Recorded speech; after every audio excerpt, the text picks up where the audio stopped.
पौराणिक मान्यताओं के अनुसार कार्तिक शुक्ल पक्ष की एकादशी तिथि को भगवान विष्णु योग निद्रा से जागते हैं, जिसके बाद से मांगलिक कार्यों की शुरुआत हो जाती है। वही भगवान विष्णु के योग निद्रा से जागने के बाद तुलसी विवाह संपन्न कराया जाता है। आपको बता दें कि इस साल 12 नवंबर को देवउठनी एकादशी है। उसी दिन तुलसी विवाह मनाया जा रहा है। तो आइए आपको तुलसी विवाह की कथा का पाठ करवाती हूँ। एक बार भगवान शिव ने अपने तेज को समुद्र में फेंक दिया था। उससे एक महातेजस्वी बालक ने जन्म लिया। यह बालक आगे चलकर जालंधर के नाम से पराक्रमी दैत्य राजा बना। इसकी राजधानी का नाम जालंधर नगरी था। दैत्यराज कालिमी की कन्या वृंदा का विवाह जालंधर से हुआ। जालंधर महाराक्षस था। अपनी सत्ता के मद में चूर उसने माता लक्ष्मी को पाने की कामना से युद्ध किया, परंतु समुद्र से ही उत्पन्न होने के कारण माता लक्ष्मी ने उसे अपने भाई के रूप में स्वीकार किया। वहां से पराजित होकर वह देवी पार्वती को पाने की लालसा से कैलाश पर्वत पर गया। भगवान देवाधिदेव शिव का ही रूप धरकर माता पार्वती के समीप गया, परंतु माँ ने अपने योग बल से उसे तुरंत पहचान लिया तथा वहाँ से अंतर्ध्यान हो गई। देवी पार्वती ने क्रुद्ध होकर सारा वृत्तांत भगवान विष्णु को सुनाया। जालंधर की पत्नी वृंदा अत्यंत पतिव्रता स्त्री थी। उसी के पतिव्रत धर्म की शक्ति से जालंधर न तो मारा जाता था और न ही पराजित होता था। इसीलिए जालंधर का नाश करने के लिए वृंदा के पतिव्रत धर्म को भंग करना बहुत आवश्यक था। इसी कारण भगवान विष्णु ऋषि का वेश धारण कर वन में जा पहुँचे, जहाँ वृंदा अकेली भ्रमण कर रही थी।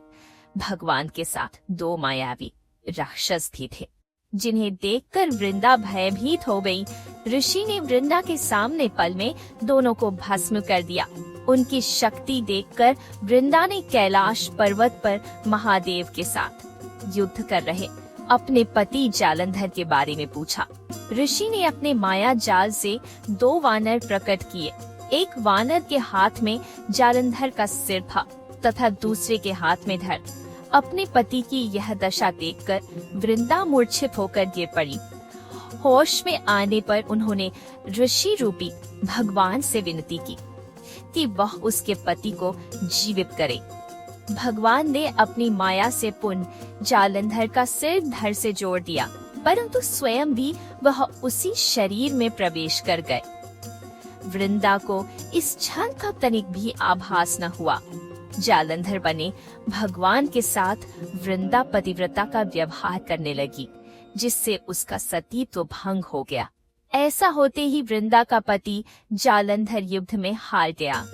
इस सारी लीला का जब वृंदा को पता चला तो उसने क्रुद्ध होकर भगवान विष्णु को हृदयहीन शिला होने का श्राप दे दिया। अपने भक्त के श्राप को भगवान विष्णु ने स्वीकार किया और शालिग्राम पत्थर बन गए। सृष्टि के पालनकर्ता के पत्थर बन जाने से ब्रह्मांड में असंतुलन की स्थिति हो गई। यह देखकर सभी देवी देवताओं ने वृंदा से प्रार्थना की वह भगवान विष्णु को श्राप मुक्त कर दे। वृंदा ने भगवान विष्णु को श्राप मुक्त कर स्वयं आत्मदाह कर लिया। जहाँ वृंदा भस्म हुई वहाँ तुलसी का पौधा उगा। भगवान विष्णु ने वृंदा से कहा, हे वृंदा, तुम अपने सतीत्व के कारण मुझे लक्ष्मी से भी अधिक प्रिय हो गई हो। अब तुम तुलसी के रूप में सदा मेरे साथ रहोगी।